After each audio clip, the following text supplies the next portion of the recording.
Hello hello जय हिंद। आज जो हम सुपर 30 जीके जिस क्लास में जो कवर करने वाले हैं लूसेंट का टॉप 70 क्वेश्चन। ठीक है, लूसेंट का जो टॉप 70 क्वेश्चन होने वाले हैं, जो लूसेंट और खान सर का जो क्वेश्चन है उन सभी को मिलाकर लाया गया है। जो एसएससी एमटीएस सीजीएल मतलब जितने भी एग्जाम हैं उन सभी को जो है कवर करेगी। तो चलिए लूसेंट का जो टॉप 70 क्वेश्चन को जो है देखते हैं और 70 में से कोशिश करना है कि कम से कम 50 क्वेश्चन जो है हमारा सही हो। ठीक है, तो चलिए क्वेश्चन को शुरू करते हैं। क्वेश्चन नंबर 1 क्या कह रहा है कि ब्रिटिश सरकार ने बंगाल विभाजन को जो है प्रतिशत किस वर्ष किया था? तो 1919 में किया था। ठीक है, बंगाल का विभाजन जो है 16 अक्टूबर 1905 को किया गया था। 1905 को जो है किया गया था और यह जो है कर्जन ने किया था। बंगाल का विभाजन जो है किसने किया था? तो कर्जन ने किया था। और बंगाल का विभाजन जो है कब रद्द किया गया था? तो 1911 में जो है इसका रद्द कर दिया गया था। ठीक है, बंगाल का विभाजन को रद्द किया गया था 1911 में। चलिए क्वेश्चन नंबर 2 क्या कर रहा है कि जलियांवाला बाग दुर्घटना जो है किस वर्ष हुआ था? तो 13 अप्रैल 1919 को जो है जलियांवाला बाग हत्याकांड हुआ था। इसको याद रखेंगे। ठीक है, चलिए 2 से 3 सेकंड का जो है टाइम दे दिया जाएगा और इसका सोचना है कि आंसर इसका क्या होगा। ठीक है, और कमेंट करके बता देना है कि आंसर जो है कितना सही हुआ है। चलिए क्वेश्चन नंबर 3 क्या कर रहा है कि 1911 तक जो है बिहार के निम्नलिखित में से किसके अंतर्गत था? तो बिहार जो है किसके अंतर्गत था 1911 में? बंगाल के, उत्तरी प्रांत, केंद्रीय प्रांत, कलकत्ता प्रांत। तो 3 का जो हमारा आंसर हो जाएगा क्या हो जाएगा? बंगाल प्रांत के था। ठीक है, चलिए क्वेश्चन नंबर 4 क्या कर रहा है कि अलीगढ़ मुस्लिम विश्वविद्यालय की स्थापना किसने किया था? तो इसकी जो स्थापना किसने किया था? मौलाना आज़ाद, सर सैयद अहमद खान, मोहम्मद अली जिन्ना, डॉक्टर जाकिर हुसैन। तो 4 का जो हमारा आंसर हो जाएगा अलीगढ़ मुस्लिम विश्वविद्यालय का संस्थापक कौन था? तो 4 का जो हमारा आंसर हो जाएगा सर सैयद अहमद खान था। ठीक है, चलिए क्वेश्चन नंबर 5 है कि चौरी चौरा कांड जो है किससे संबंधित है? चौरी चौरा कांड जो है 5 फरवरी 1922 को हुआ था, याद रखेंगे। और यह जो है किससे संबंधित है? असहयोग आंदोलन, सविनय अवज्ञा आंदोलन, स्वदेशी आंदोलन, जलियांवाला बाग। तो देखिए चौरी चौरा कांड जो है किससे संबंधित है? तो असहयोग आंदोलन से संबंधित है। ठीक है, यह 1922 में आया था। चलिए क्वेश्चन नंबर 6 क्या कर रहा है कि प्रथम विश्व युद्ध के दौरान भारत में जो है लोकप्रिय होने वाला आंदोलन कौन था? तो प्रथम जो विश्व युद्ध हुआ था, प्रथम विश्व युद्ध की शुरुआत 1914 से लेकर 1918 तक हुआ था और इसके दौरान जो है लोकप्रिय होने वाला आंदोलन कौन था? अलगाववादी आंदोलन, स्वदेशी आंदोलन, होम रूल आंदोलन, इनमें से कोई नहीं। तो 6 का जो हमारा आंसर हो जाएगा क्या हो जाएगा? 6 का हो जाएगा सी, होम रूल आंदोलन। ठीक है, 6 का हमारा क्या हो जाएगा? सी हो जाएगा। चलिए क्वेश्चन नंबर 7 क्या कर रहा है कि भारत में खोजा गया सबसे पहला पुराना शहर कौन था? तो भारत में जो है सबसे पहले किस शहर को खोजा गया था जो सबसे पुराना था? सिंध को, हड़प्पा को, मोहनजोदड़ो, पंजाब को। तो 7 का जो हमारा आंसर हो जाएगा क्या हो जाएगा? बी हो जाएगा। ठीक है, इसका खोज जो है दयाराम साहनी ने किया था 1921 में। चलिए सिंध हड़प्पा जो किस नदी के किनारे है? तो रावी नदी के किनारे स्थित है, याद रखेंगे। चलिए क्वेश्चन नंबर 8 क्या कर रहा है कि सिंधु घाटी के लोग विश्वास करते थे, किस पर विश्वास करते थे? सिंधु सभ्यता के जो लोग थे किस पर विश्वास करते थे? मातृशक्ति, कर्मकांड, आत्मा, इनमें से कोई नहीं। तो 8 का जो हमारा आंसर हो जाएगा क्या? तो मातृशक्ति पर विश्वास करते थे। ठीक है, याद रखेंगे इसको। चलिए क्वेश्चन नंबर 9 क्या है कि आर्य शब्द का अर्थ क्या होता है? मतलब आर्य जो है, आर्य का अर्थ क्या होता है? वीर, श्रेष्ठ, कुलीन वंश, विद्वान, योद्धा। तो आर्य का जो मतलब होता है एक श्रेष्ठ वंश या कुलीन होता है। ठीक है, कुलीन वर्ग, श्रेष्ठ या कुलीन कहा जाता है। ठीक है, आर्य जो है भारत मतलब कहाँ से आते हैं? तो मध्य एशिया से आते हैं। ठीक है, मध्य एशिया से आते हैं, याद रखेंगे। चलिए क्वेश्चन नंबर 10 क्या है कि निम्नलिखित में से किस फसल को जो है ज्ञान वैदिक काल के लोगों को नहीं था? तो वैदिक काल में जो है किस चीज़ का जो ज्ञान नहीं था लोगों को? तो 10 का जो हमारा आंसर हो जाएगा क्या हो जाएगा? चावल, गेहूं, तंबाकू, इनमें से सभी। चावल का था, गेहूं का भी था, तंबाकू का नहीं था। ठीक है, 10 का जो हमारा आंसर हो जाएगा क्या हो जाएगा? सी हो जाएगा। चलिए क्वेश्चन नंबर 11 है कि वैदिक गणित का महत्वपूर्ण अंग कौन था? उपनिषद, अथर्ववेद, शूलसूत्र, शतपथ ब्राह्मण। तो वैदिक गणित का जो है महत्वपूर्ण अंग कौन है? तो 11 का जो हमारा आंसर हो जाएगा सुलभ सूत्र हो जाएगा। ठीक है, याद रखेंगे, बहुत मोस्ट इंपोर्टेंट क्वेश्चन है। क्वेश्चन नंबर 12 है कि किस वेद में प्राचीन वैदिक युग की जो है संस्कृति के बारे में सूचना दी गई है? किस वेद में जो है प्राचीन वैदिक युग के बारे में जो है सूचना दिया गया है? तो इसका आंसर क्या हो जाएगा? 12 का हमारा हो जाएगा ऋग्वेद। ठीक है, ऋग्वेद में इसकी सूचना दिया गया है। चलिए क्वेश्चन नंबर 13 है कि वेदों की संख्या कितनी है। तो वेदों की जो संख्या कितनी है, तो 13 का हमारा हो जाएगा बी। ठीक है, वेदों की संख्या कितना है, 4 है। ऋग्वेद, सामवेद, यजुर्वेद और अथर्ववेद। ठीक है, याद रखेंगे इसको। उपनिषद पूछ ले कितने हैं, सॉरी वेदांग पूछ ले तो कितने हो जाएंगे, 6, और उपनिषद पूछ ले तो 108। ठीक है, चलिए क्वेश्चन नंबर 14 है कि ऋग्वैदिक आर्यों का मुख्य व्यवसाय क्या था। शिक्षा, पशुपालन, कृषि, व्यवसाय। तो ऋग्वैदिक में जो आर्यों का मुख्य व्यवसाय क्या था, तो 14 का जो हमारा आंसर हो जाएगा क्या हो जाएगा, पशुपालन। ठीक है, याद रखेंगे इसको। क्वेश्चन नंबर 15 है कि भारतीय संगीत का आदि ग्रंथ किसे माना गया है। भारतीय संस्कृत का जो आदि ग्रंथ, संगीत का आदि ग्रंथ किसे माना गया है, तो इसका आंसर पता होना चाहिए, सामवेद को माना गया। ठीक है, सामवेद। चलिए क्वेश्चन नंबर 16 है कि पुराणों की संख्या कितनी है। तो पुराणों की संख्या कितनी है, तो 18 ही पता होना चाहिए इसका। ठीक है, पुराणों की कुल संख्या कितनी है, तो 18 है। इसके रचयिता जो है कौन है, तो लोमहर्ष या इनके पुत्र थे उग्रश्रवा। ठीक है, याद रखेंगे इसको। चलिए क्वेश्चन नंबर 17 है कि वैदिक धर्म का मुख्य लक्षण इनमें से किसकी उपासना था। तो वैदिक धर्म का जो है मुख्य लक्षण किसकी उपासना था, पशुपति, प्रकृति का, माता का, त्रिमूर्ति का। तो वैदिक धर्म का जो मुख्य लक्षण किसकी उपासना था, तो 17 का जो हमारा आंसर हो जाएगा क्या हो जाएगा, बी हो जाएगा, प्रकृति का। ठीक है, लोहा का खोज जो है उत्तर वैदिक काल में हुआ था, याद रखेंगे इसको। चलिए क्वेश्चन नंबर 18 क्या कर रहा है कि किस देवता के लिए ऋग्वेद में जो है पुरंदर शब्द का प्रयोग किया गया है। ऋग्वेद में जो है पुरंदर शब्द का प्रयोग किन देवता के लिए किया गया है। वरुण के लिए, इंद्र के लिए, राम जी के लिए, कृष्णा जी के लिए। तो 18 का जो हमारा आंसर हो जाएगा क्या हो जाएगा, बी हो जाएगा, इंद्र को जो है पुरंदर कहा गया। ठीक है, याद रखेंगे इसको।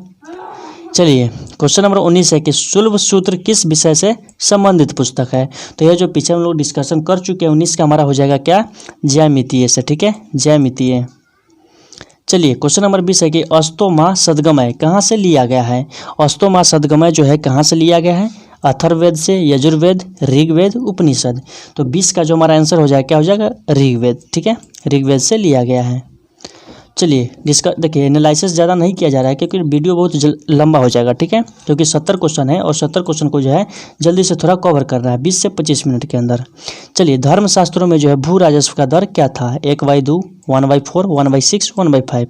तो धर्मशास्त्रों में जो है भू राजस्व का दर क्या था, तो 21 का जो हमारा आंसर हो जाएगा क्या हो जाएगा, 1/6 हो जाएगा। ठीक है, क्वेश्चन नंबर 22 क्या है कि प्राचीन भारत में निष्क नाम से जो है किसे जाना जाता था। निष्क नाम से जो है किसे जाना जाता था, तांबे को, सोना को, चांदी को, इनमें से कोई नहीं। तो निष्क का अर्थ जो है क्या होता था, तो 22 का जो हमारा आंसर हो जाएगा बी हो जाएगा, सोना। ठीक है, याद रखेंगे इसको। चलिए क्वेश्चन नंबर 23 है कि योग दर्शन के प्रतिपादक जो है कौन था। तो योग दर्शन के जो प्रतिपादक कौन था, तो पतंजलि हो जाएगा। ठीक है, पतंजलि। ठीक है, याद रखेंगे इसको। चलिए क्वेश्चन नंबर 24 क्या है कि उपनिषद पुस्तक जो है किससे संबंधित है, दर्शन से, धर्म से, योग से, इनमें से कोई नहीं।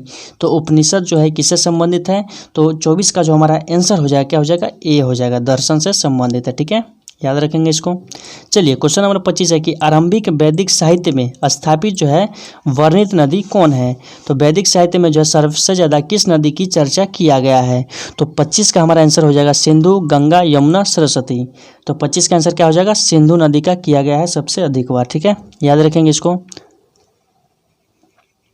क्वेश्चन नंबर 26 है कि एक ग्रह को अपने कक्षा में सूर्य से अधिकतम दूरी को क्या कहा जाता है। तो एक ग्रह को जो है सूर्य से अधिकतम दूरी को क्या कहा जाता है, तो परेजी, अपसौर, उपसौर या अपोजी।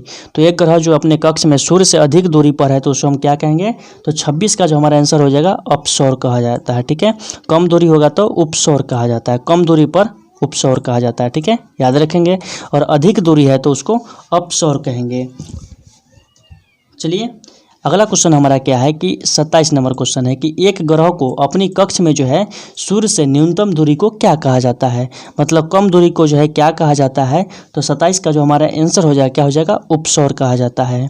और अधिक दूरी को अपसौर कहा जाता है।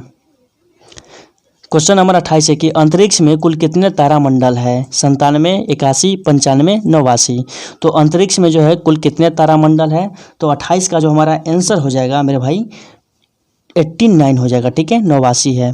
कुल कितने ग्रह है, तो 8 ग्रह है, याद रखेंगे इसको। चलिए 29 क्या है कि पार्थिव ग्रहों की संख्या कितनी है, 5, 8, 4, 7। तो पार्थिव ग्रहों की संख्या जो है कितनी है, तो 4 है, ठीक है। चलिए क्वेश्चन नंबर 30 है कि ब्रह्मांड में विस्फोटक तारा किसे कहा जाता है। अल्फा को कहा जाता है, उल्का को कहा जाता है, अभिनव तारा को कहा जाता है, धूमकेतु को, इनमें से सभी को कहा जाता है। तो देखिए ब्रह्मांड में जो है विस्फोटक तारा किसे कहा जाता है, तो 30 का जो हमारा आंसर हो जाएगा, अभिनव तारा को जो है विस्फोटक तारा भी कहा जाता है, ठीक है, याद रखेंगे इसको। ज्योग्राफी का क्वेश्चन है।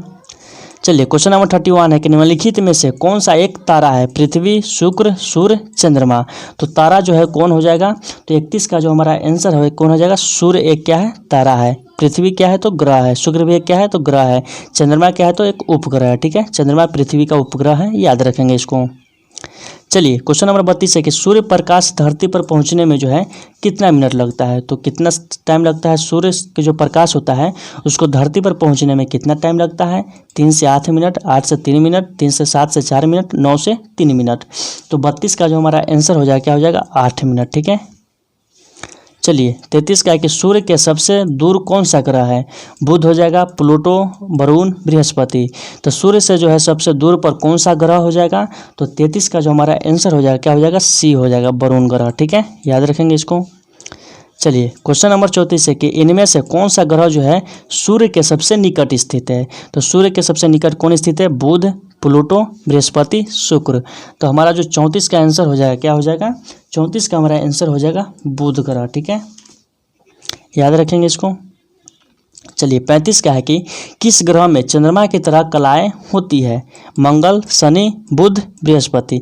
तो किस ग्रह में जो है चंद्रमा की तरह जो है कलाएं होती है, तो 35 का जो हमारा आंसर हो जाएगा बुध ग्रह में होती है चंद्रमा की तरह कलाएं, ठीक है, याद रखेंगे इसको। चलिए क्वेश्चन नंबर 36 है कि बुध सूर्य का एक चक्कर लगाने में कितना समय लेता है। 90 दिन, 88 दिन, 75 दिन, 87 दिन। तो बुध जो है सूर्य का चक्कर लगाने में कितना समय लेता है, तो 36 का जो हमारा आंसर हो जाएगा 88 दिन लेता है, ठीक है। चलिए क्वेश्चन नंबर 37 है कि सौर मंडल का अत्यधिक तीव्र ग्रह कौन सा है, मतलब सबसे ज़्यादा जो है गर्म ग्रह कौन सा है। मंगल हो जाएगा, शनि हो जाएगा, शुक्र हो जाएगा, बुध हो जाएगा। तो 37 का जो हमारा आंसर हो जाएगा मेरे भाई, 37 का हमारा आंसर हो जाएगा डी नंबर, ठीक है, बुध ग्रह। एक सेकेंड, सबसे तीव्र यानी तेजी से चलने वाला ग्रह कौन सा हो जाएगा, तो बुध ग्रह हो जाएगा, ठीक है। गर्म ग्रह पूछ ले तो कौन हो जाएगा, शुक्र हो जाएगा। चलिए क्वेश्चन नंबर 38 क्या कह रहा है। 38 है कि निम्नलिखित में से किस ग्रह को जो है पृथ्वी का बहन कहा जाता है। तो पृथ्वी का बहन जो है किसे कहा जाता है, तो 38 का जो हमारा आंसर हो जाएगा किसे कहा जाता है, शुक्र को कहा जाता है, ठीक है, सबसे गर्म ग्रह, या ये जो भोर का तारा या शाम का तारा भी कहा जाता है। चलिए क्वेश्चन नंबर 39 के दो ग्रह जिनके उपग्रह नहीं है। तो किस उपग्रह के जो उपग्रह नहीं है, तो हमारा जो 39 का पृथ्वी के है एक उपग्रह, ठीक है, याद रखेंगे इसको, कौन है, तो चंद्रमा हो जाएगा। तो 39 का जो हमारा आंसर है क्या हो जाएगा, बी नंबर हो जाएगा। शुक्र और बुध का जो है कोई भी उपग्रह नहीं है, ठीक है। चलिए क्वेश्चन नंबर 40 कि किस ग्रह को शाम का तारा कहा जाता है, तो शुक्र ग्रह को कहा जाता है, ठीक है। 40 का हमारा क्या हो जाएगा, सी हो जाएगा। चलिए क्वेश्चन नंबर 41 है कि भारतीय संविधान को अपनाया गया था। तो भारत के संविधान को कैसे अपनाया गया था, तो संविधान सभा के द्वारा, भारतीय संसद के द्वारा, गवर्नर जनरल के द्वारा, ब्रिटिश संसद के द्वारा। तो भारत का जो संविधान अपनाया गया था तो संविधान सभा के द्वारा जो है अपनाया गया था, ठीक है, याद रखेंगे इसको। चलिए क्वेश्चन नंबर 42 है कि संविधान सभा ने भारत के संविधान को कब स्वीकार किया था। तो भारत के संविधान को जो है कब स्वीकार किया गया था, 26 नवंबर 1949, 15 अगस्त 1947, 26 जनवरी 1850, 12 दिसंबर 1976। तो ये दोनों तो होने वाले हैं नहीं, ठीक है। तो ये दोनों में से जो है टारगेट करना है कि आखिर इसमें से सही है कौन। तो 42 का जो हमारा आंसर हो जाएगा 26 नवंबर 1949 को, ठीक है। और पारित जो है मतलब इसको लागू कब से किया गया था, तो 26 जनवरी 1950 से, याद रखेंगे इसको। चलिए क्वेश्चन नंबर 43, भारतीय संविधान सभा के जो है प्रथम दिन के अधिवेशन की अध्यक्षता किसने किया था। तो जो पहली बार जो अध्यक्षता है किसने किया था, जो अस्थायी अध्यक्ष थे सच्चिदानंद सिन्हा जी थे, ठीक है। 43 का जो हमारा आंसर हो जाएगा ए हो जाएगा। 44 है कि संविधान सभा में किस प्रांत का प्रतिनिधित्व जो है सबसे अधिक था, चेन्नई, मुंबई, संयुक्त प्रांत, बंगाल का। तो संविधान सभा में जो है किस प्रांत के जो है सबसे अधिक लोग थे, प्रांत थे, तो हमारा जो 44 का आंसर हो जाएगा क्या हो जाएगा, सी हो जाएगा, संयुक्त प्रांत के थे। ठीक है, चलिए 45 है कि संविधान सभा का प्रथम अधिवेशन कहाँ पे हुआ था। तो 45 का जो हमारा आंसर हो जाएगा दिल्ली में। ठीक है, संविधान सभा का जो प्रथम अधिवेशन है कहाँ पे हुआ था, तो दिल्ली में हुआ था। चलिए 46 है कि भारत की आज़ादी के समय इंग्लैंड में जो है किस पार्टी की सरकार थी। तो भारत जब आज़ाद हुआ था उस टाइम पे जो है इंग्लैंड में किसकी सरकार थी, तो उस टाइम पे जो है किसकी सरकार थी, लेबर पार्टी की सरकार थी। ठीक है, कहाँ पे, तो इंग्लैंड में। चलिए 47 है कि किस अधिनियम की प्रमुख जो है विशेषता प्रांतीय स्वायत्तता थी। 1945, 1935, 1957, 1978। तो 47 का जो हमारा आंसर हो जाएगा क्या हो जाएगा, 1935। ठीक है, चलिए 48 है कि भारत की संविधान सभा के अनुसार किसके अनुसार जो है गठित किया गया था। तो भारत का जो संविधान है किसके अनुसार गठन किया गया था, cabinet mission, Cripps mission, Mountbatten, Simon commission. तो भारत का जो संविधान है किसके अनुसार गठन किया गया था, तो 48 का जो हमारा हो जाएगा कैबिनेट मिशन के तहत किया गया था। ठीक है, याद रखेंगे इसको। चलिए क्वेश्चन नंबर 49 है कि संविधान सभा को किसने मूल रूप प्रदान किया था। मोतीलाल नेहरू, एम.एन. राय, जवाहरलाल नेहरू, महात्मा गांधी। तो संविधान सभा को जो मूल रूप किसने प्रदान किया था, तो 49 का जो हमारा आंसर हो जाएगा जवाहरलाल नेहरू ने किया था। ठीक है, क्वेश्चन नंबर 50 है कि महारानी विक्टोरिया को भारत की समाग्री नियुक्त किया गया था। तो भारत की जो है नियुक्त कब किया गया था, 50 का जो हमारा आंसर हो जाएगा क्या हो जाएगा, 1858 में किया गया था। ठीक है, चलिए 51 का है कि मार्लो मीटो सुधार जो है बिल किस वर्ष पारित किया गया था। 1903, 1906, 1909, 1911। तो मार्लो मीटो सुधार जो है कब पारित किया गया था, तो 1909 में किया गया था। ठीक है, 1909 में। चलिए 52 का है कि रेगुलेटिंग एक्ट जो है किस वर्ष पारित हुआ था। 1778 में, 1773 में, 1776 में, 1793 में। तो रेगुलेटिंग एक्ट जो है, रेगुलेटिंग एक्ट किस वर्ष पारित किया गया था। तो 52 का जो हमारा आंसर हो जाएगा 1773 में किया गया था। ठीक है, याद रखेंगे इसको। 53 है कि लिखित संविधान की अवधारणा ने सबसे पहले कहाँ पे जन्म लिया था। स्विट्जरलैंड, फ्रांस में, ब्रिटेन में। तो जो लिखित संविधान है, लिखित संविधान की अवधारणा जो है सबसे पहले कहाँ पे जन्म लिया था, तो 53 का जो हमारा आंसर हो जाएगा फ्रांस में लिया था। ठीक है, याद रखेंगे इसको। और सबसे बड़ा जो लिखित संविधान है किसके पास है, तो भारत के पास है। ठीक है, चलिए क्वेश्चन नंबर 54 है कि भारत का संविधान किस प्रकार का है। नमन्य है, अनमन्य है, नन्य और अनमन्य, मतलब ज़्यादा कठोर न ज़्यादा लचीला। तो हमारा जो है भारत का संविधान किस प्रकार का है, तो 54 का जो हमारा आंसर हो जाएगा सी हो जाएगा। ठीक है, न ज़्यादा कठोर न ज़्यादा लचीला। ठीक है, चलिए 55 का है कि विश्व का सबसे बड़ा लिखित और सर्वाधिक व्यापक संविधान जो है किस देश का है, मतलब सबसे बड़ा जो लिखित संविधान है किस देश के पास है, तो ये तो पता होना चाहिए। 55 का हमारा क्या हो जाएगा, सी हो जाएगा। ठीक है, चलिए 56 का है कि सूती और ऊनी रेशों में अंतर ज्ञात किया जा सकता है। छूकर, जलाकर, NaOH से क्रिया करा के, HSO से क्रिया करा के। तो सूती वस्त्र और ऊनी कपड़ा को जानना है तो उसमें क्या अंतर होना चाहिए, तो 56 का हमारा आंसर होता है उसको जलाएंगे। ठीक है, सूती कपड़ा को जलाने पर और ऊनी कपड़ा को जलाने पर जो उसमें अंतर पता चल जाता है। चलिए 57 का है कि बर्फ पर दाब बढ़ने से जो है उसके गलनांक क्या होता है। घट जाएगा, बढ़ जाएगा, अपरिवर्तित रहेगा, शून्य हो जाएगा। तो बर्फ पर जो है दाब बढ़ने पर उसका गलनांक क्या हो जाता है, तो जो 57 का हमारा आंसर हो जाएगा घट जाएगा। ठीक है, बर्फ पर जो है दाब बढ़ेगा तो उसका गलनांक क्या हो जाएगा, घट जाएगा।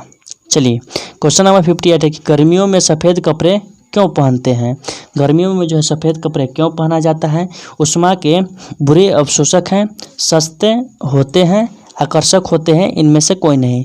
तो गर्मी में जो है सफ़ेद कपड़े क्यों पहनते हैं, तो 58 का जो हमारा आंसर हो जाए क्योंकि उष्मा के जो है बुरे अवशोषक है। ठीक है, उष्मा क्या करता है, तो उष्मा को जो गर्मी होता है, ठीक है, जो सूर्य का प्रकाश होता है जो उसको शरीर के अंदर जो है मतलब कपड़ा से बाहर ही उसको फेंक दिया जाता है। ठीक है, और शरीर में जो अंदर है स्पर्श करने नहीं दिया जाता है, इसलिए जो है गर्मियों के दिन में सफ़ेद कपड़े पहने जाते हैं। ठीक है, चलिए 59 है कि निम्नलिखित में से गलत कथन कौन सा है। लोहा पानी में डूब जाता है, सही बात है भाई, लोहा पानी में डूब जाता है। गलत पूछ रहा है ना, गलत पूछ रहा है, तो लोहा पानी में डूब जाता है। लकड़ी पानी में तैरता है, यह भी सही बात है। पारा पानी पर तैरता है, पारे में लोहा तैरता है, पारा में लोहा तैरता है और पानी में तैरता है। ये दोनों में से कौन सा सही हो जाएगा, ठीक है। तो हमारा जो है 59 का कौन सही हो जाएगा, 59 का हमारा हो जाएगा पारा जो है पानी पर तैरता है, ठीक है। और पारा को जो मतलब बुखार नापा जाता है, ठीक है, इसमें जो है पारा को ही भरा जाता है, ठीक है, याद रखेंगे इसको। चलिए 60 का है कि संतरे में कौन सा विटामिन अधिक पाया जाता है। तो संतरे में जो है कौन सा विटामिन पाया जाता है, तो 60 का हमारा हो जाएगा विटामिन सी, ठीक है, ऑप्शन नंबर सी और विटामिन नंबर सी। 61 का है कि चमगादड़ अंधेरे में भी उड़ सकता है क्योंकि उनकी सहायता प्राप्त होती है किसके कारण, अल्ट्रावायलेट वेव से, अल्ट्रासोनिक के कारण, रेडिएशन के कारण, स्पेशल रेटिना के कारण। तो 61 का जो हमारा आंसर हो जाएगा बी नंबर हो जाएगा, ठीक है, अल्ट्रासोनिक के कारण, ठीक है। यह साउंड देख के पता कर लेता है कि हमको आगे बढ़ना है कि नहीं बढ़ना है, ठीक है। चलिए 62 है कि एल्युमिनियम किस खनिज से प्राप्त किया जाता है। मोनानाइट से, एंथ्रासाइट से, बॉक्साइट, थोरियम। तो एल्युमिनियम जो है किससे प्राप्त किया जाता है, तो 62 का जो हमारा आंसर हो जाएगा बॉक्साइट से प्राप्त किया जाता है, ठीक है। चलिए क्वेश्चन नंबर 63 कि ब्लैक होल क्या है। निहारिका है, उल्काएं हैं, सूर्य के धब्बे हैं, इनमें से कोई नहीं। तो ब्लैक होल जो है क्या है, तो 63 का हमारा हो जाएगा इनमें से कोई नहीं है, ठीक है। चलिए 64 है कि जल में अस्थायी कठोरता का कारण क्या होता है। तो जल में जो अस्थायी कठोरता का कारण क्या होता है, तो कैल्शियम क्लोराइड होता है, ठीक है। 65 है कि कैलोरी का मापन किस में किया जाता है। तो कैलोरी को जो है किस में मापा जाता है, तो 65 का जो हमारा आंसर हो जाएगा ऊष्मा को किस में मापते हैं, कैलोरी में मापा जाता है, ठीक है। 66 क्या है कि सूर्य उदय होते समय और डूबते समय लाल क्यों दिखाई देता है। विकिरण के कारण, जलवाष्प के कारण, धूलकण के कारण, प्रकीर्णन के कारण। तो सूर्य उदय और डूबते समय जो हमको लाल क्यों दिखाई पड़ता है, तो 66 का जो हमारा आंसर हो जाएगा क्या हो जाएगा, प्रकीर्णन के कारण जो हमको लाल दिखाई देता है, ठीक है। चलिए 67 है कि घरों में विद्युत संयंत्र जोड़े जाते हैं श्रेणी क्रम में, समांतर क्रम में, मिश्रित क्रम में, इनमें से कोई नहीं। तो घर में जो मतलब विद्युत मतलब जो लाइन दोहराया जाता है वह किस क्रम में होता है, तो 67 का जो हमारा आंसर हो जाएगा समांतर क्रम में होता है, ठीक है, श्रेणी क्रम में नहीं होता है। चलिए 68 का है कि लोहे में जंग लगना क्या है। भौतिक क्रिया, रासायनिक क्रिया, सामान्य क्रिया, इनमें से कोई नहीं। तो लोहे में जो जंग लगना किस क्रिया के कारण कि कौन सी प्रक्रिया है, तो इसका हो जाएगा रासायनिक प्रक्रिया, ठीक है। रासायनिक प्रक्रिया और भौतिक परिवर्तन, ठीक है, यह परिवर्तन में आता है, रासायनिक परिवर्तन और भौतिक परिवर्तन, याद रखेंगे इसको। रासायनिक का मतलब होता है कि जो एक बार बदल गया वो फिर वो उस अवस्था में नहीं जा पाएगा, ठीक है। और भौतिक परिवर्तन का मतलब है कि जो चेंज होते रहेगा, याद रखेंगे इसको। चलिए 69 का कि विद्युत बल्ब का फिलामेंट जो है किसका बना होता है, तो 69 का जो हमारा आंसर हो जाएगा टंगस्टन का बना होता है, ठीक है। चलिए 70 का है कि केतली में पानी का गर्म होना किसका उदाहरण है। तो केतली जो होता है केतली, उसमें जो है पानी गर्म होना किसका उदाहरण है, चालन का, संवहन का, विकिरण का, संघनन का। तो 70 का हमारा क्या हो जाएगा, संवहन के कारण जो है क्या होता है, तो गर्म होता है, ठीक है। यह जो हमारा लगभग 70 क्वेश्चन को कवर कर दिया गया है और इसमें से मतलब 70 में से जो है कुल कितने क्वेश्चन सही हुए आपको कमेंट करके बता देना है, ठीक है। तो चलिए यह डे 1 था और यह जो एक सीरीज चल रहा है जिसमें लगभग 50 से 70 क्वेश्चन को जो है टेस्ट किया जाएगा और जो 50 क्वेश्चन का टेस्ट होगा, ठीक है, उसको आप लोगों को देना है और कमेंट करके बताना है कि कुल कितना सही हो रहा है। यह आपके एग्जाम के भविष्य से मतलब जितने भी एग्जाम हो रहे हैं उन सभी का प्रीवियस ईयर क्वेश्चन है और आप लोगों को रोज जो है मतलब 8 बजे टेस्ट देना है, ठीक है। तो चलिए मिलते हैं अगले वीडियो में। गुड बाय, जय हिंद, जय भारत।